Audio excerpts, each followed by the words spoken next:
a'lam bissawab. Hadirin sekalian yang terhormat, pertama-tama mari lebih dahulu kita panjatkan puji syukur kepada Allah Ta'ala. Juga tidak lupa kita berselawat salam kepada Nabi kita Muhammad sallallahu alaihi wasallam. Alhamdulillah, syukurillah atas berkah rahmat Allah dan berbagai macam nikmatnya kepada kita. Malam ini kita semua sehat walafiat dan dapat taufik hidayat hingga kita dapat hadir beribadah kepada Allah Subhanahu wa taala di Masjid Jami' Ar-Ridha.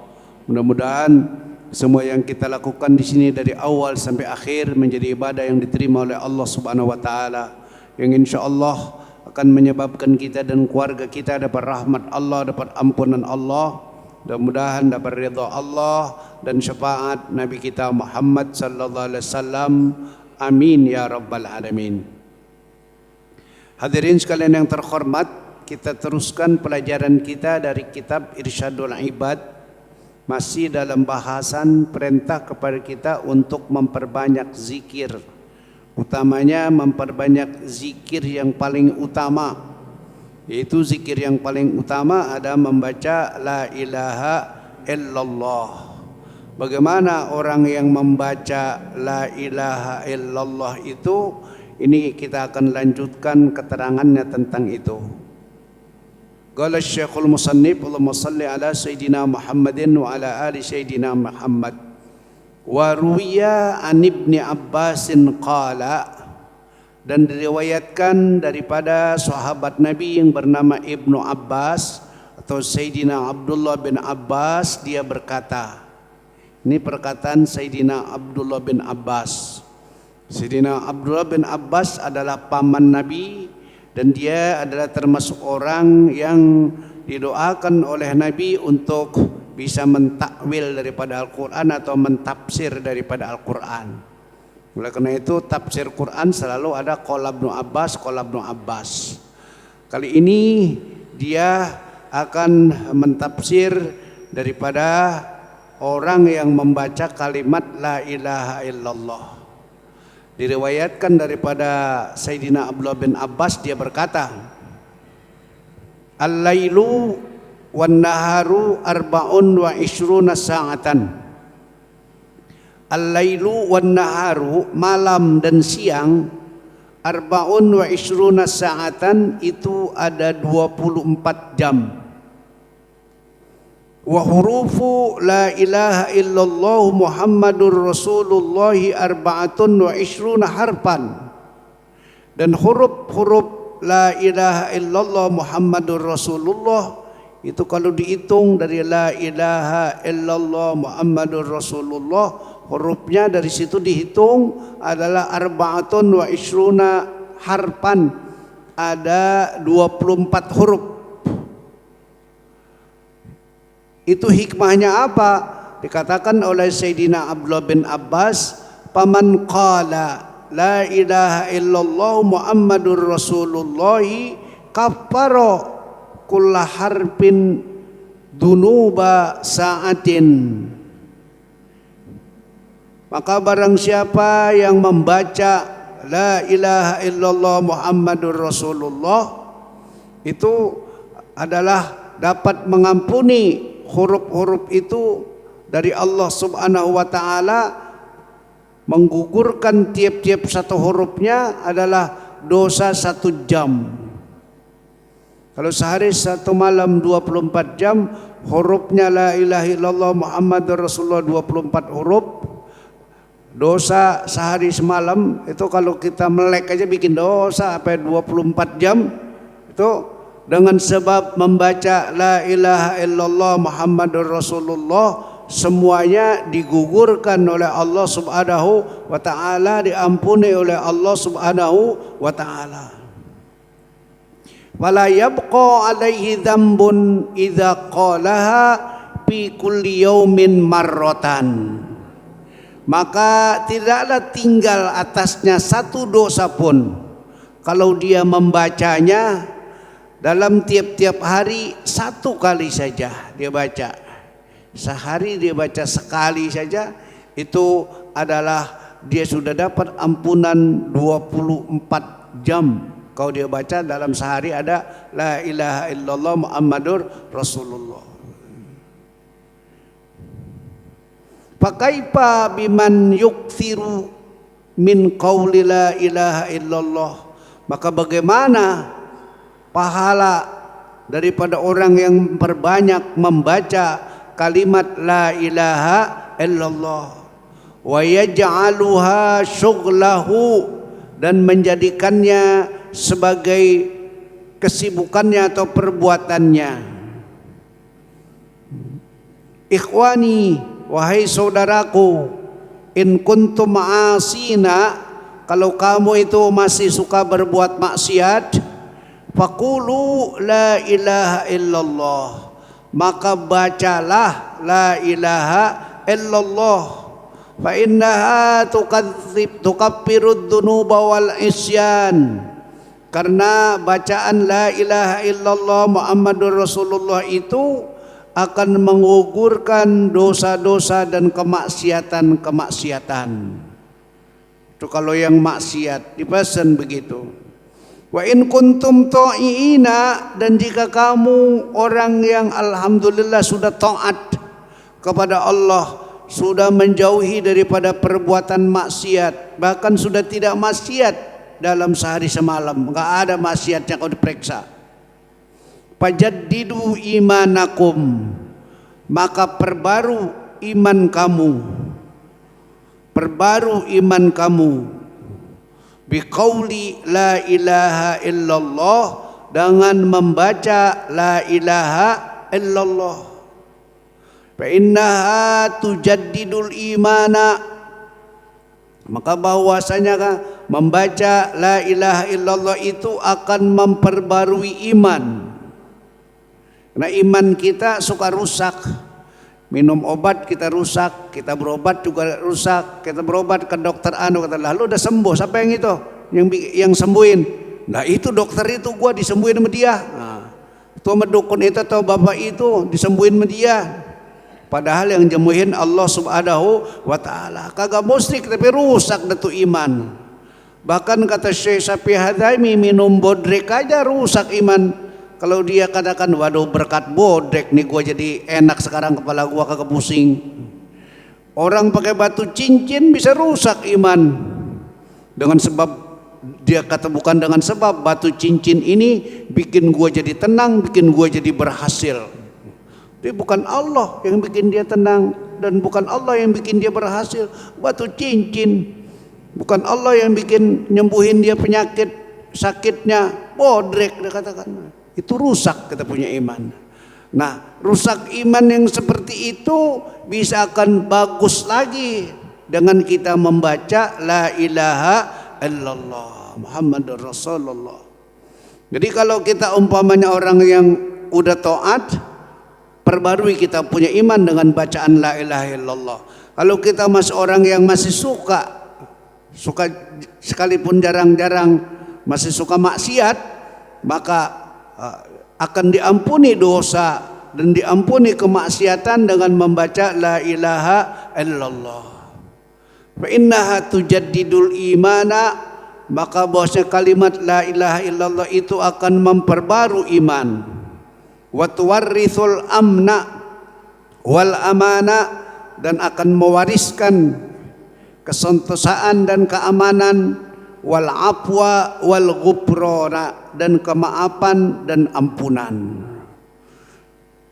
Jadi begitu besar pahala dan manfaat yang diberikan Allah bagi orang yang berzikir kepadanya, khususnya bagi orang yang membaca la ilaha illallah.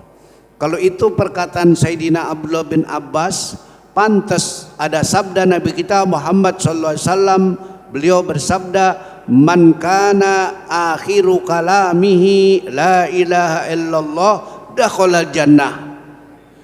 Siapa orang yang akhir kalamnya di dunia ini membaca la ilaha illallah, maka dia akan masuk ke dalam surganya Allah subhanahu wa ta'ala.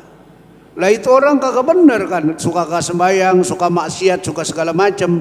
Karena begitu dia baca dan diterima oleh Allah karena ikhlasnya, diampuni oleh Allah subhanahu wa ta'ala semua dosanya. Kalau semua dosa sudah diampuni, tinggal pahala satu aja la ilaha illallah, itu kita sudah menang timbangan kebaikan kita dan bisa diputuskan dengan surganya Allah Subhanahu wa taala. Orang yang akhir kalamnya la ilaha illallah, akhir kalamnya dari dunia la ilaha illallah, sabda Nabi, orang itu akan masuk surga. Cuman kita nggak tahu apakah kita bisa akhir kalam la ilaha illallah apa enggak. Kalau di rumah kita meninggal, mungkin kita diajari sama anak kita, sama cucu kita atau sama saudara kita baca la ilaha illallah, kita diajarin begitu. Nah kalau meninggal di rumah sakit, ngap ngop. Tahu tadi sebelum ngap-ngapan udah baca apa belum? Kan wallahu a'lam. Itu. Jadi belum tentu diakhiri dengan kalimat la ilaha illallah. Itu bagaimana kalau orang itu kagak ibadah, kalau orang itu kagak sembahyang, kagak puasa, orang maksiat mulu, akhir kalamnya la ilaha illallah. Allah Subhanahu wa taala sabdakan, Allahumma maghfiratuka awsa'u min dzunubina. Ya Allah, ampunanmu lebih luas daripada dosa kita. Dosa kita seberapa dibandingkan dengan rahmat Allah Subhanahu wa taala. Jadi kalau Allah mau ampuni bisa saja semuanya. Tapi ialah itu semua terserah kepada Allah Subhanahu wa taala. Biar orang maksiat mulu, akhir kalamnya la ilaha illallah, ke surga. Kita nggak boleh keberatan ada teman kita yang masuk surga karena diampunin dosanya oleh Allah Subhanahu wa taala. Itulah yang paling mahal. Akhir kalam bisa membaca la ilaha illallah, atau dikatakan disebutkan husnul khotimah. Husnul khotimah. Gimana kalau kita di rumah sakit, kita sebelum meninggal dunia pegangan sama susternya, mana nggak pakai apa-apa tuh suster, artinya tangannya lanjang, kagak pakai pegangan sama dia. Apakah kagak itu maksiat? Baring ngeliatin mukanya, apakah kagak itu maksiat? Kagak bisa baca la ilaha illallah lagi di akhir kalam. Bagaimana jadinya? Wallahu a'lam. Semua Allah yang paling tahu. Ya kalau Allah mau mengampuni karena banyak amal-amalnya yang lalu, oleh karena itu sebelum akhir kalam dia banyak amalnya, banyak sembahyang jamaahnya, banyak ngajinya, banyak baca Qur'annya, banyak zikirnya. Jadi Allah ampuni semua. Cuma ada kesalahan dikit ditimbang, nanti banyakkan kebaikan masih dari kejahatan, surganya Allah Subhanahu wa taala.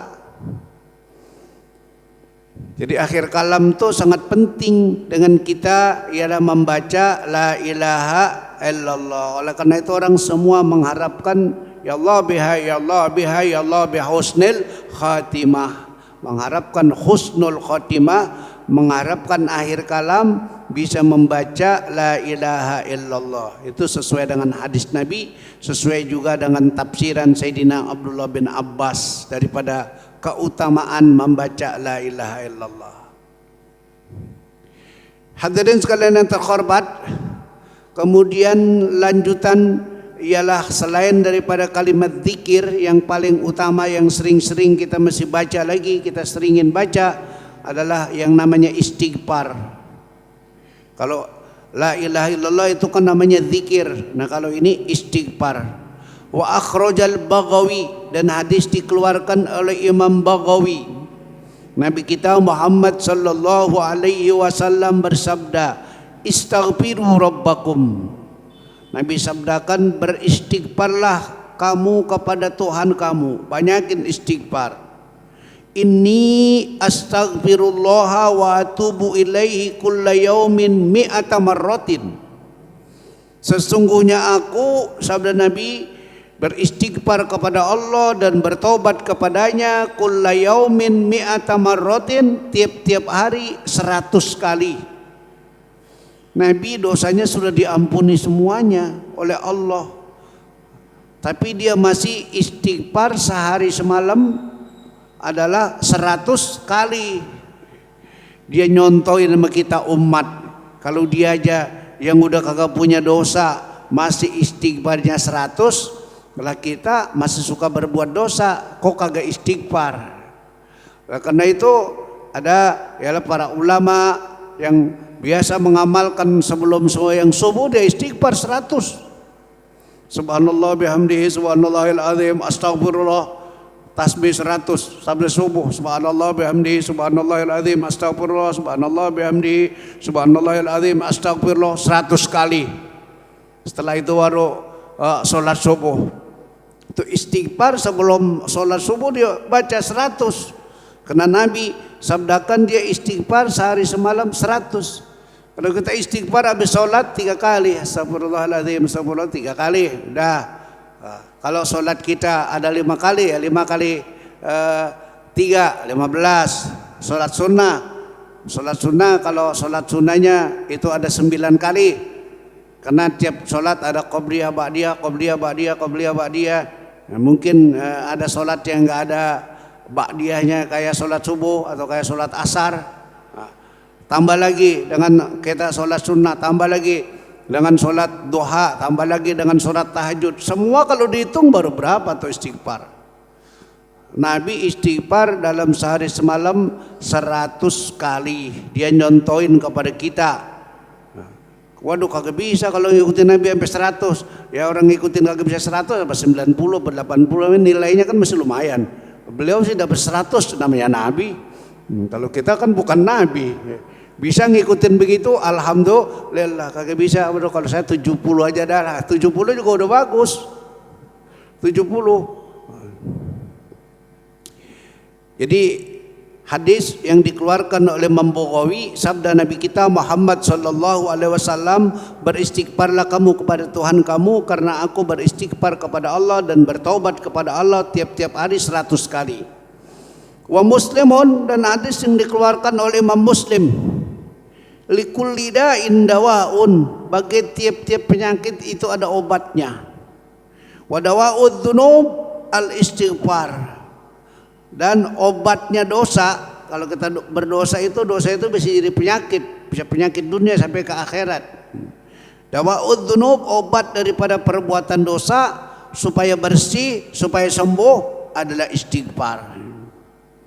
Jadi istighfar itu merupakan obat daripada dosa-dosa kita supaya jadi bersih. Dan kalau kita sudah bersih, kita jadi gampang dan mudah menghadap Allah subhanahu wa ta'ala. Baik menghadap untuk kita sholat, bersih dosa kita, bisa khusyuk dan sebagainya. Itu adalah kita perbanyak istighfar kepada Allah subhanahu wa ta'ala. Wabnu Sinni, dan hadis yang dikeluarkan oleh Imam Ibnu Sinni, man istaghfarallaha, barang siapa yang beristighfar kepada Allah, fi kulli yaumin, dalam tiap-tiap hari, sab'ina marratan, 70 kali. Nabi istighfarnya 100. Ibnu Sinni mengeluarkan hadis kalau orang yang bisa istighfar tiap-tiap hari 70 kali, ghafarallahu lahu, niscaya mengampuni oleh Allah baginya sab'a mi'ati dzambin. Sab'a mi'ah itu 700 dosa. Orang bisa istighfar sehari 70 kali, Allah ampuni dosanya sekalipun ada 700 dosa. 700 dosa itu banyak sekali. Maka disabdakan wa qad khaba abdun wa amatun, maka sungguh celaka itu seorang hamba laki maupun perempuan, amila fil yaumi wal lailati, yang telah berbuat di dalam sehari semalam aktsara min sab'i mi'ati dzambin, lebih banyak dari 700 dosa. Celaka banget. Sehari semalam dia bikin dosa lebih dari 700. Kalau seandainya dia berdosa 700, dia istighfar 70 kali, diampuni semua. Disabdakan Nabi, celaka orang kalau udah bisa berdosa sehari semalam sampai lebih dari 700. Bagaimana ngitungnya? Dosa ini, dosa ini, dosa ini, dosa ini, dosa ini, coba 700 hitung. Susah. Celaka. Wa qad khaba 'abdun wa amatun amila fil yaumi wal laila aktsar min 700 dzambin. Sungguh telah celaka seorang hamba, abdun laki-laki, wa amatun hamba perempuan, amila fil yaumi wal laila, yang dia berbuat atau beramal dalam sehari semalam, berbuat dalam sehari semalam aktsar min sab'i mi'ati dzambin, lebih banyak daripada 700 dosa. Oleh karena itu diperbanyak istighfar. Ada hikmah bagi yang memperbanyak istighfar menurut hadis yang berikut, wa Ahmadu wal Hakimu, dan hadis yang dikeluarkan oleh Imam Ahmad dan Imam Hakim. Nabi kita Muhammad sallallahu alaihi wasallam bersabda, man aktsara minal istighfari, siapa orang yang memperbanyak istighfar. Banyak itu, kalau bisa jangan kurang dari 70, bahkan bisa 100 kita istighfar dalam sehari semalam. Itu termasuk sudah memperbanyak istighfar. Man aktsara minal istighfar ja'alallahu lahu min kulli hammin faraja, niscaya Allah jadikan baginya dari tiap-tiap kesusahan ada kelapangan. Min kulli hammin, dari tiap-tiap kesusahan, faraja dijadikan kelapangan. Wa min kulli dhaikin makhraja, dan dari tiap-tiap kesempitan ada jalan keluar. Makhraj, kharaja keluar, kalau makhraj ada jalan keluar. Wah sempit nih kagak bisa keluar, ada jalan keluar dikasih oleh Allah. Wa razaqahu min haitsu la yahtasib, dan dikasih rezeki dari jalan yang tidak disangka-sangka. Kan enak kalau dapat rezeki nggak disangka-sangka. Jangan kita udah sangka, wah hasil nih meleduk nih proyek nih, kagak. Orang udah pada takap kuping mau meleduk kagak jadi. Ini nih yang enak kan, dadak-dadak dapat. Alhamdulillah yang halal. Tapi orang yang banyakin istighfar, Allah akan jadikan daripada tiap kesusahan kelapangan, dan Allah jadikan tiap kesempitan ada jalan keluarnya, dan Allah kasih rezeki dari jalan yang tidak disangka-sangka. Nah, jadi itu adalah hikmah daripada orang yang memperbanyak istighfar. Al-Quran juga mengatakan, astaghfiru rabbakum innahu kana ghaffara yursilis sama alaikum midrara wa yumdidkum bi amwalin wa banin wa yaj'al lakum jannatin wa yaj'al lakum anhara. Itu juga hikmahnya orang beristighfar seperti yang tersebut tadi. Warwa ma'rufun al-Karhi, Al-Karhi, dan meriwayatkan oleh Syekh Ma'ruf Al-Karhi. Dia meriwayatkan hadis an Anas bin Malikin, daripada sahabat Nabi yang namanya Sayyidina Anas bin Malik. Wa Ibnu Umar, dan Sayyidina Ibnu Umar, ini Sayyidina Abdullah bin Umar. Anna rajulan atan Nabiyya sallallahu alaihi wasallam, bahwa ada seorang laki-laki yang datang kepada Nabi kita Muhammad sallallahu alaihi wasallam. Faqala, lalu laki-laki itu berkata, ya Rasulullah, dullani ala amalin yudkhiluniyal jannata. Ya Rasulullah, tunjukkanlah kepada saya satu amal yang bisa membuat saya masuk surga. Ya Rasulullah, tunjukin saya, kasih tahu saya satu amal yang dengan amal itu saya bisa masuk surga. Kala, Nabi jawab, gampang, rupanya orang tukang emosional ini. Kata Nabi, la taghdab. Kalau ente pengen masuk surga, ente jangan suka marah mulu sama orang. Kalau suka marah sama orang, la yadkhulu jannah qati'ur rahim, kagak masuk surga. Kalau orang yang mutusin silaturahmi, orang yang marah sama saudara, marah sama keluarga, la yadkhulul jannah. Marah sama kawan, marah sama bawahan dan segala macam, la yadkhulul jannah. La taghdab.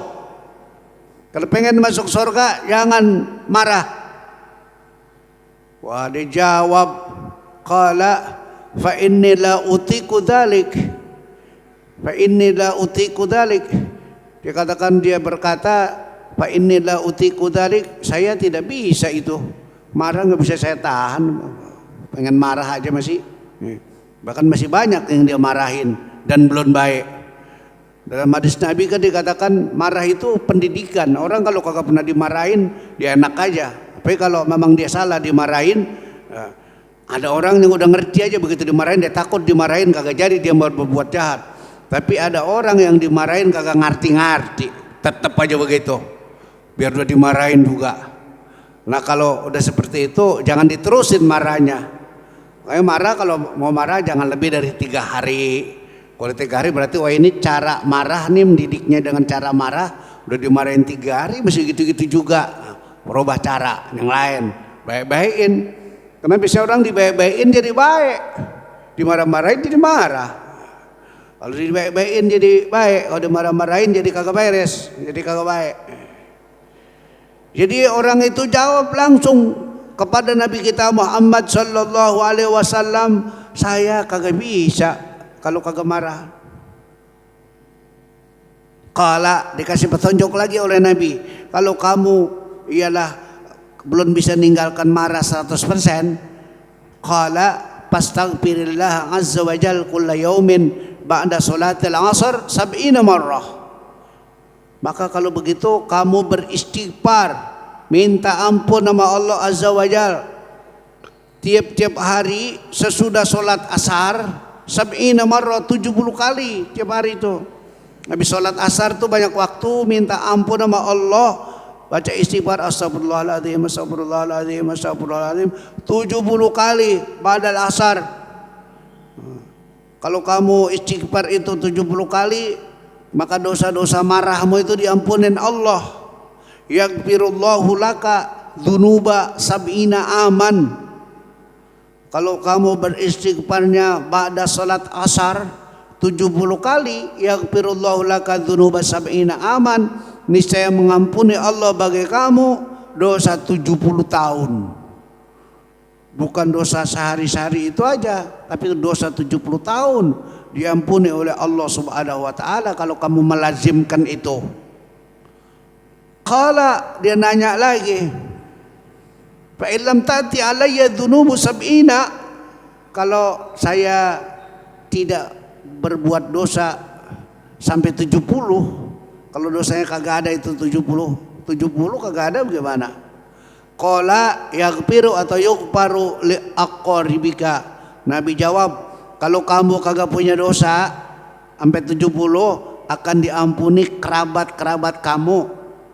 Ibumu mungkin punya dosa, diampunin Allah. Bapakmu punya dosa, mungkin diampunin Allah. Kakakmu punya dosa, diampunin Allah. Kakekmu punya dosa, diampunin Allah. Adekmu punya dosa, diampunin Allah. Karena di antara keluarga ada yang istighfar kepada Allah Subhanahu wa taala sampai 70 kali minta dia. Oleh karena itu kan orang istighfar kan bukan buat dia aja, li wali walidayya wali jami'il muslimin wal muslimat, kan begitu. Ya Allah, ampuni saya, ampuni ibu bapak saya, ampuni semua dosa muslimin muslimat, apalagi kerabat dan sebagainya. Jadi kalau dosa kamu nggak ada, maka Allah akan ampuni kerabat-kerabat kamu. Yaghfiru atau yughfaru li aqribika, Allah ampuni kerabat-kerabat kamu. Ghafarallahu lana wa li aqribina. Mudah-mudahan Allah memberikan ampun kepada kita dan kepada kerabat-kerabat kita. Amin ya rabbal alamin. Jadi kalimat zikir, kalimat istighfar itu di dalam kehidupan ini kita perbanyak. Sampai-sampai ada hadis Nabi kita Muhammad SAW bersabda, tuba liman wajada fi sahifatihi istighfaron kasiro. Beruntung orang yang ada di mana catatan amalnya istighfarnya banyak. Itu bakal beruntung dunia maupun akhirat. Kalau dalam catatan amalnya ada istighfarnya banyak, maka kita harus perbanyak itu. Jadi untuk akhirat kita perbanyak zikir, perbanyak istighfar. Insya Allah kita akan selamat dari dunia sampai ke akhirat, dapat pahala dari Allah, dapat ridha dari Allah, syafaat dari Rasulullah, dimasukkan ke dalam surganya Allah Subhanahu wa taala. Amin ya rabbal alamin. Hadirin sekalian terhormat, sekian dulu pelajaran kita pada kesempatan ini. Mudah-mudahan ada manfaatnya bagi kita sekalian. Wassallallahu ala sayyidina Muhammadin wa ala alihi wa sahbihi ajma'in. Walhamdulillahi rabbil alamin.